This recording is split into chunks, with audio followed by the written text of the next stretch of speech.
my amazing viewers. Thank you so much for joining me on my program once again. I appreciate you wherever you are connecting from. If you have not subscribed to my channel, please kindly subscribe to my channel. Click the notification bell so that you'll be notified each time I upload a video. You will be among the first to receive it. Thank you so much and remember blessed. Whenever you look my video, whenever you watch my video, share the video to all platforms. Share it to family and friends. Share it in your WhatsApp group so that people can get information on what is happening in the contraption called Nigeria, mainly against the Biafrans, against the Duduas, against the indigenous people in the contraption called Nigeria. I try as much as possible to set the record straight. I don't preach hate speech. I don't speak against people. I set the record straight. The only important thing I do here is to make sure that the plight of the people remains on the front burner and the world will know the true story of what is going on in the contraption called Nigeria. Remember, they will always change the narrative. The government will always try as much as possible to use the conventional media to change the narrative, but that I will not allow. In this platform, we'll set the record straight and we'll say it the way it is. Not preaching hate speech, not by talking down to anybody, but setting the record straight and bringing the information to the front burner and letting the world know the exact situation of things. Each time you watch my video, you can equally go to the comment section, put down your comment, say it the way you feel it. It's so welcome. You can criticize if you so desire, but do it constructively so that we can be able to learn from one another. That is why I'm here. And now, I'm going to share with you a very important video. I hope after watching the video from the beginning to the end, you're going to enjoy the video and you continue to stick around and be able to enjoy the rest videos that are going to be coming your way from time to time. Thank you so much for coming. Today, the video I'm going to share with you is a very important video.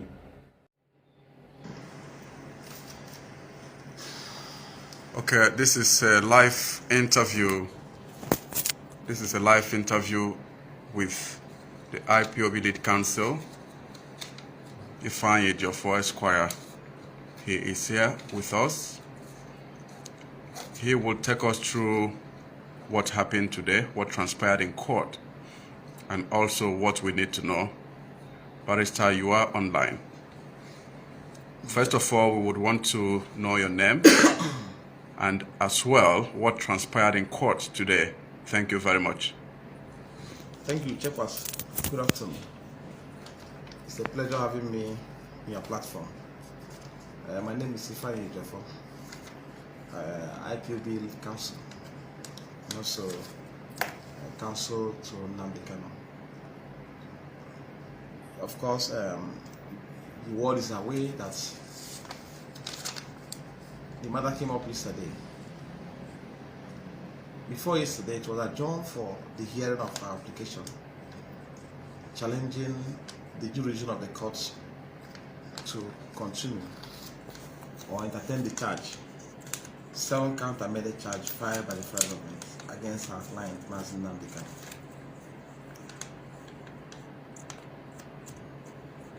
When we file this application, which goes to the root of the charge, substantially charged, challenging the jurisdiction of the court to hear the charge, the prosecutor, that is the federal government, filed a counter application, counter affidavit, a response to our application, and we filed our reply on law, indicating that issues have been joined by the parties. The matter was consequently adjourned to 18th, being yesterday, for hearing. So we left. That was December last year. Getting set for legal onslaught of yesterday. Because the essence of that application is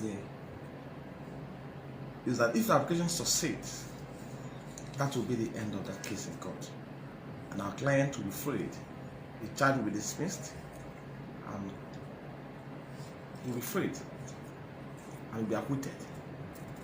Because what we are saying is that the 7-count charge, amended charge, filed against him by the federal government, not disclose any offense by the allegations contained therein.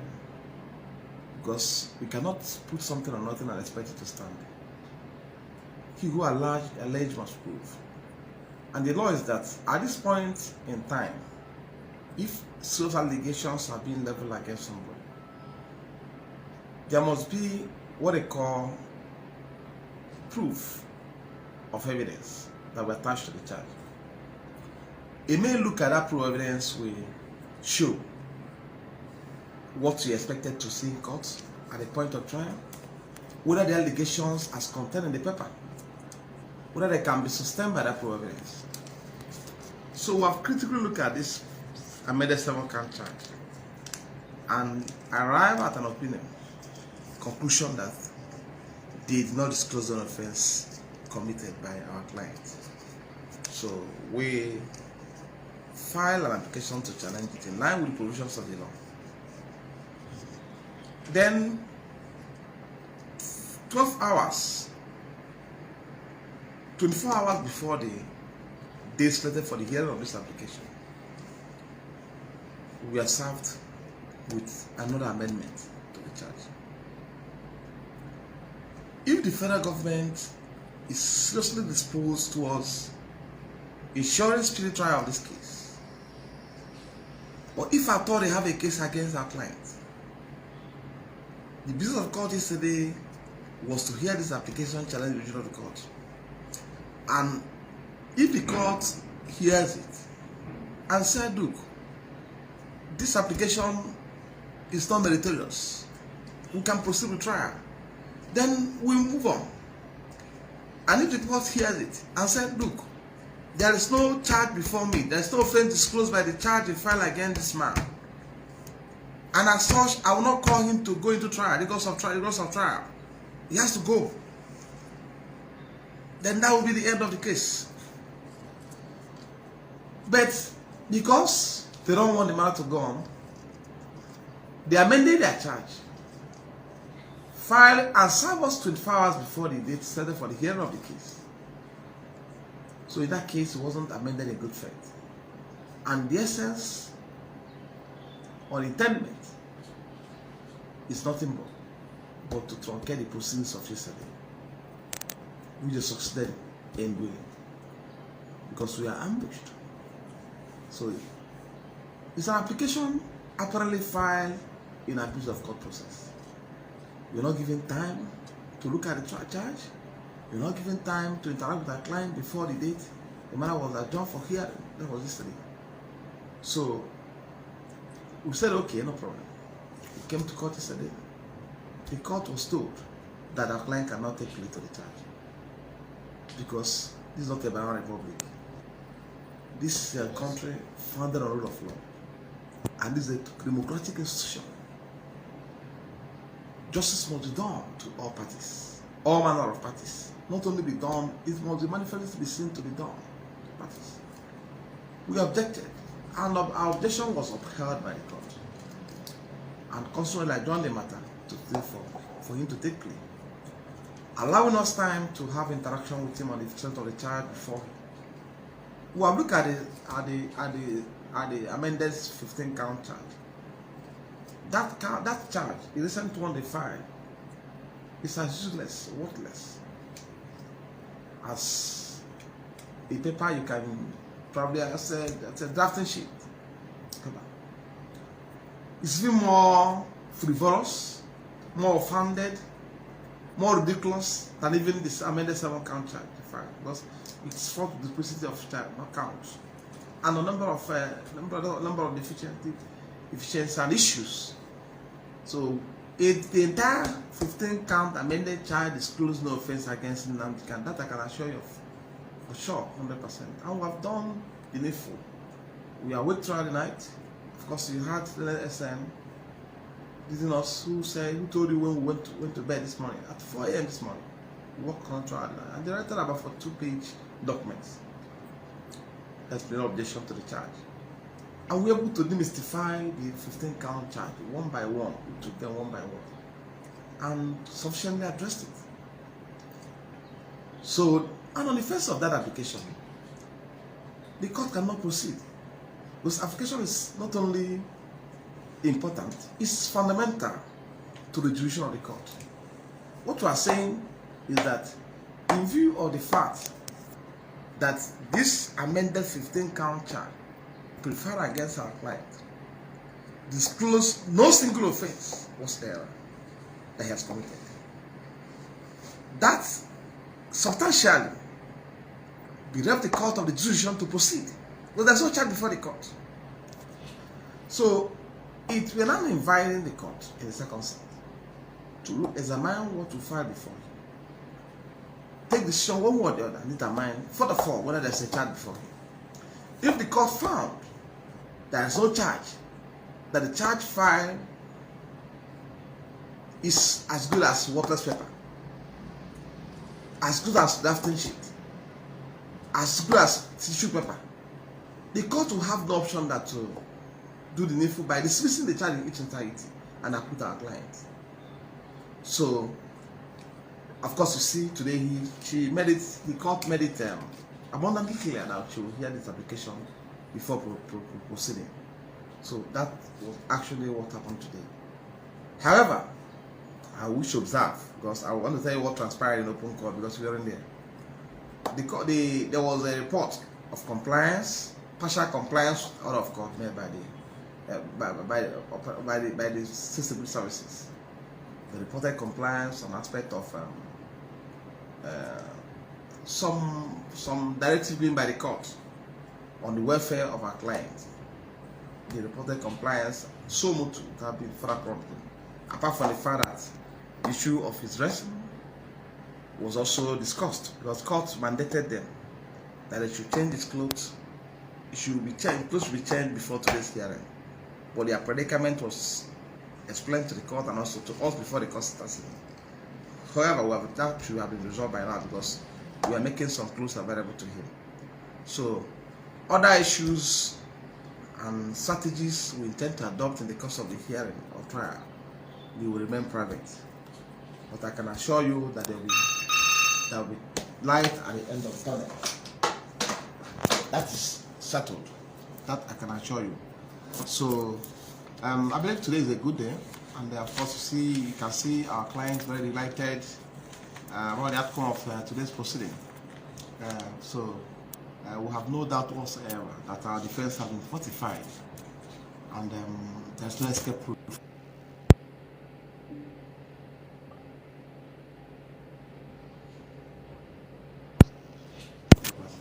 All right, thank you very much, Barrister. One question and concern I have here is, I've been an old man in this case, ranging from when I would allow me to say during the first missionary journey of Nnamdi Kanu. I mean, the first time he was arrested and brought to court, there were various occasions, the FG, the prosecution did amend charges, charges upon charges. In the middle of trials, they would from nowhere bring and attack charges, trump up charges, just to truncate the proceedings. And this time around, the second missionary journey, so to say, do we have any hope saying that such thing would not happen or repeat itself? Thank you so much. We have to be mindful of the fact that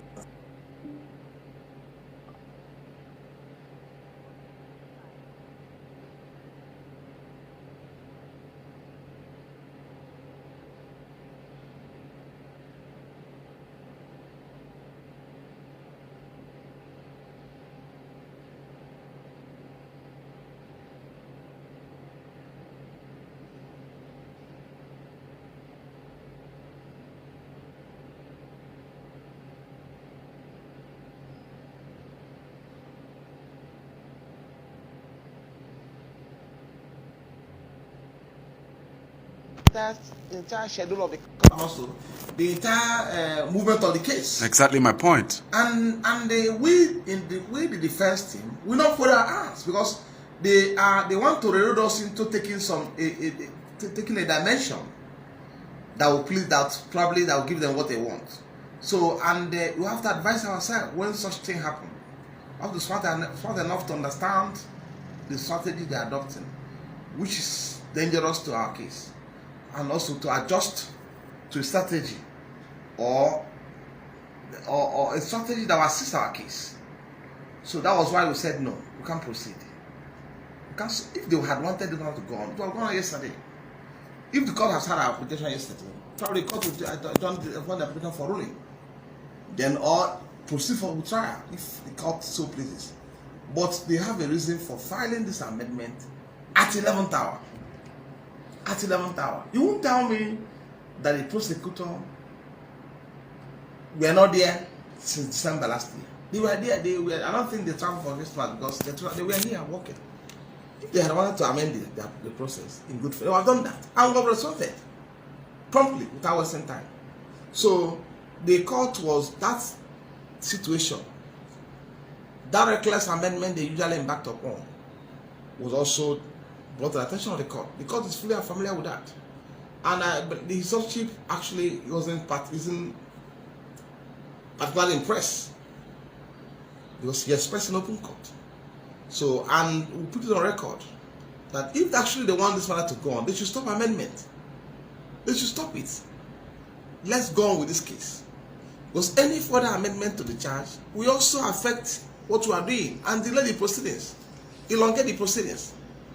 Because once the schedule of the court is truncated, it will affect the proceedings of the court and it will delay the proceedings. By now we should be talking about a date for ruling on application challenging the decision of the court. But today we are talking about a date to hear it. I hope they will not further amend their process and file again on 15th of February against 16 scheduled for hearing. I hope so. That's okay. I hope so. But what you know that from the antecedents, since 2015, we've been in this matter. This is the sixth time the federal government of Nigeria, through the Office of the Attorney General of the Federation, is amending the charge filed against the defender, against Nnamdi Kanu.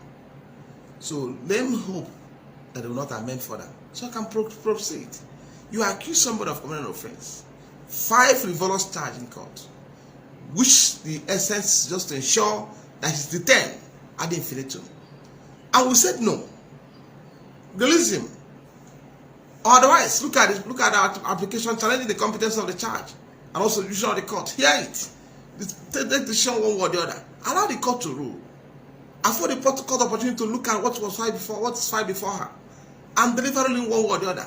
Then we can take it up from there. You shouldn't continue to amend process consistently. It's not good for the administrative justice. It's not also good for this kind of trial, particularly when our client is in detention. His liberty is at stake. They should either release him, grant him bail, hear application, decide and grant him bail. Then we can come back. If you want to continue to amend, no problem. Once it's free, if you want to amend to 100-count charge, we are here for you. We don't have problem. But let him be free. Here the one we are saying that he must be released unconditionally. Here the one we are saying that the charge before you, before the court, are frivolous charge, counts, that cannot even be sustained by proof evidence. Let me give an instance. Okay, I won't say this because I don't want to preempt them. I will have said something that is very fundamental to what they file, but I don't want to preempt them anymore. I won't preempt them again. That's okay. Thank you. Okay. I have 2 questions regarding this. All of the questions are connected to what happened yesterday during the court's decision. The court decided that number 1, that the Department of State Security Services allows the defendant a change of clothing, as you have just touched. I just want to ask, couldn't there be a fine, because it is clear that the DSS has defiantly disobeyed this court order? You know, since last year, the court has repeatedly pointed on this, and it is clear as well. The whole world is saying that Mazi Nnamdi Kanu has this clothing on since the 29th of June, when he was extradited illegally to Nigeria. What do you have to say about this, please? Okay, let me explain this in a manner you understand. This was the other court made yesterday. And of course, you are aware, by the substantive order of court on visiting Nnamdi Kanu, our client, Mazi Nnamdi Kanu, in this facility where he's been detained, we only allowed to visit him Mondays and Thursdays. And yesterday was Tuesday. And we don't also want DSS to get clothes for him. That's the point. We don't want them. We want to undertake it. The family has already done that for him. And what they are saying is that the family will not have the opportunity to visit him yesterday, taking into consideration the time the proceedings ended. So since they are coming tomorrow to see him, and they should come with the clothes. That was what I explained to the court, because obviously we don't want to give them the opportunity to go and so get a clothes for him. I don't want that. We don't want that to happen. So let me see what plays out tomorrow, because hopefully tomorrow they will make available to him the clothes already brought for him. So let me see what plays out. If anything happened to the contract, then we'll take it off from there. Because this time around, of course, we heard about what happened in court yesterday. Yes. Because severally we have initiated committed proceedings against the Director General of SSS on account of gross violation of court orders, flouting of court orders with impunity. So in those two occasions, the registrar of the Federal High Court refused to sign processes incidental thereto. So apparently frustrating the process. That was made known to the court yesterday. So, and the court reprimanded, admonished them to ensure that his or her orders are obeyed. Because the court will not be dishing out orders without orders of the court being respected. So if the courts will make an order, then the establishment will not obey, then what are we doing in court? What are we doing there? Because that was also brought to the attention of the court. If you are in court for justice, for our client to be given justice, that means if at the end of the day the court said this trial, this charge, the application you filed challenging the competence of the charge is meritorious, I hereby dispute the entire charge and acquit our client, thereby asking him to go. That means they will not allow him to go. Yes, they will not allow him to go. That's what it means. So if the order of the court must be obeyed at this point in time, so that by tomorrow, if you get some superior orders of the court, superior orders, fundamental orders, then they also obey it. So I also commend them for partial compliance with court order, because there are some other issues around we're expecting them to comply with, particularly in regard to directive given by the court last year December and penultimate proceedings. So we are expecting them to comply with the entire directive, which is order of court given. So the issue of his rest will be taken up at next adjourned date if they fail to honor what will happen tomorrow. The clothes have been taken here to him tomorrow to use. So if they refuse them access to this clothes, then I will even make it public. I won't even wait for the next agenda. I'll make it public. Of course, I don't keep it for so long. I'll tell the world about what is playing out. So that's all. That's settled. Okay, that's okay. Barrister, in simple answer now, just this question is following the former. Could you please tell us what about the decision by the court for transfer, or should I say the application for transferring the defendant from the DSS custody to the correctional center, the prison custody? Knowing fully well that in the DSS custody, there are a lot of restrictions therein. Yesterday, we had you mention about the bugging of his room, about being, confined in a place where he doesn't even receive, free flow of air and all that. So, what do you have to say about that? I may not effectively discuss this topic, for reasons known to me. We're learning our lessons every day, because a number of things are being dished out to the public. This topic is very pivotal to us because we are working on something that will lead to court intervention. So, of course, what we are doing now, public is watching it. So, I wouldn't want to tell you what we are going to do tomorrow on that, or what we are doing already. Because if I tell you now, they will find a way to circumvent it. That's okay. Circumvent that process. So, but I can assure you that it will be addressed. We are working assiduously to ensure that applications we wish to file in that regard. We have already filed an application, but we're taking further step to do one more application, which I may not discuss in this platform. That application will resolve this issue. That's okay. Predicated fundamentally on the flouting of court orders and the other infringements and prejudice which we are passing through, and he also is passing through in the custody of the DSS. So we are going to ventilate them before the court. We know we should discuss in the public domain, because once I say a word here, they are watching me every day. Once I say a word, they will go back to the drawing board or to the table to go and correct to see how to put their house in order. That may be the reason why what happened yesterday. That may be responsible for what happened yesterday. But they are waiting for me to come, for yesterday to come. So they will ambush us. So, and we have learned our lessons. So if all the process will find out, we're not going to make anyone public again. So we'll keep it to ourselves. If you want anybody that wants any court process, should go to court and obtain it. But for us to make public, we'll stop it. We can't make any further process for public again. So thank you. Thank you very much, Barrister. Finally, during the court proceeding, there was also a concurrent case going on at the High Court in Abia State regarding the fundamental human right, of Mazi Nnamdi Kanu. And we also learned that there was a win-win at the other end. A lot of rewards, or awards, so to say, that was allotted to Mazi Nnamdi Kanu and all that.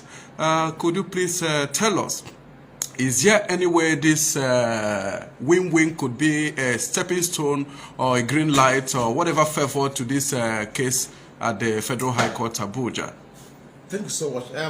We are delighted to hear about, to receive the news of the judgment. In my own, I commend my colleague who also is in the matter, who has been following up on the matter, handling the matter. I commend them. It's a fundamental right action. The court also, the most interesting part, Mr. Ifeanyi, is the fact that the court, in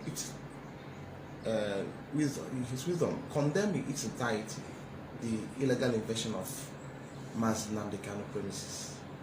There are bloody onslaught in his house, killings, and attack, and consequently directed federal government to tender apology to him.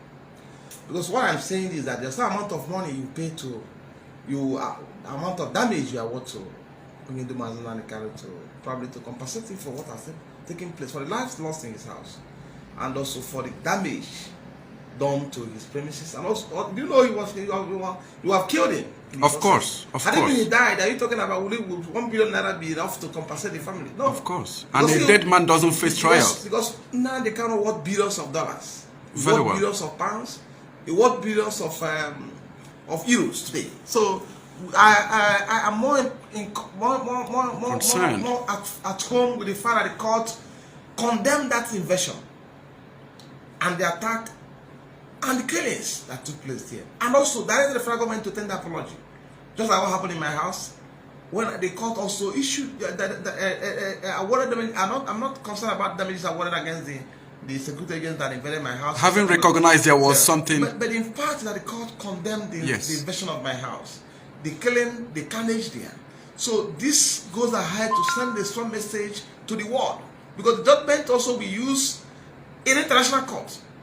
Judgment to obtain today we use in the international court to establish a point. To establish a point worth more than money. That's my interest. That's my happiness. And because if the courts, the judiciary is not checkmating these excesses of the security agents, the courts not checkmating them, then they will continue on about it.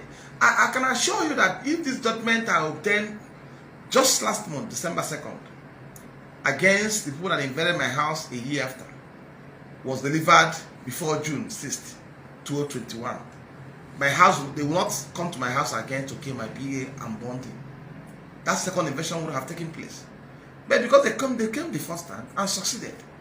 The second time they came again. Nothing happened. But by virtue of the fact that the court has made a pronouncement, the invasion of Mazi Nnamdi Kanu premises in the manner they did, killings that took place there, where over 28 persons were murdered in cold blood. Innocent people who are harmless, were murdered in cold blood, is condemnable. It's a crime against humanity. Of course. And consequently directed the federal government to tender apology. It goes a long way. It goes a long way to tell them that there is serious problem for them before the international court and before the criminal court is too. So, and I believe that the security agents will learn their lesson and operate within the confines of the law establishing the agency. Because they've been so vociferous, they've been so lawless, they've been so reckless. See what happened in court today. See what happened in custody. But see what's happened in custody. The situation outside the court was peaceful. Because I have constantly admonished people who are coming in solidarity to identify with Nnamdi Kanu. His fans, his supporters, his followers who are coming there to be civil. And they have consistently been civil in their conduct over there. Even yesterday, nobody noticed that people were there. They were just somewhere clapping and singing without any form of violence. Until today, when you see criminals who were heavily armed, made up of Alsas and Fulanis that came to attack innocent people within the court premises. They were sponsored, I believe. And they were coming, the security agents were there watching them. Helplessly, there was not any form of resistance on their part. They have their few, they have their way. They have their few days. Attacking innocent people. It happened today. So these are things that will tell you that we have a long way to go. Even outside the court premises, the camera of the court captured the entire thing that happened. And some media houses, some reporters, pressmen were attacked today.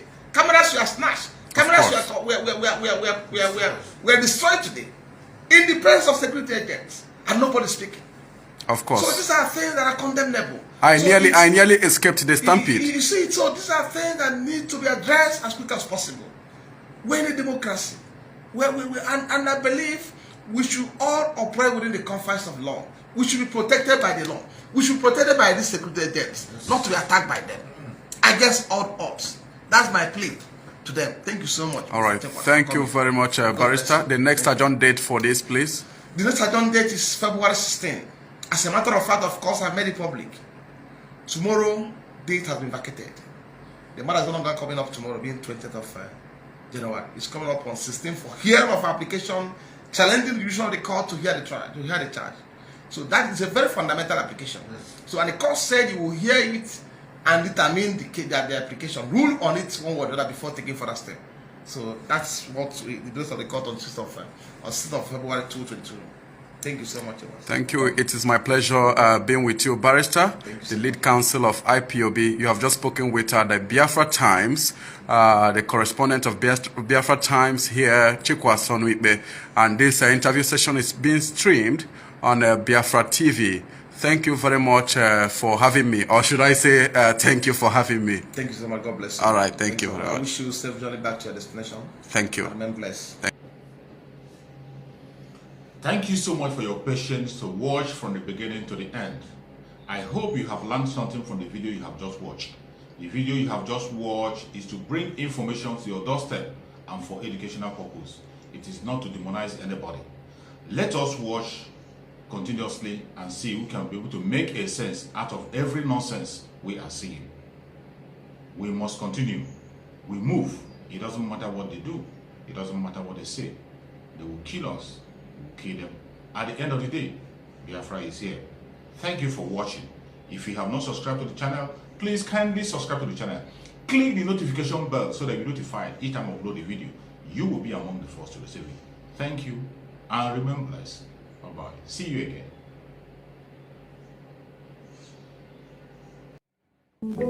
again.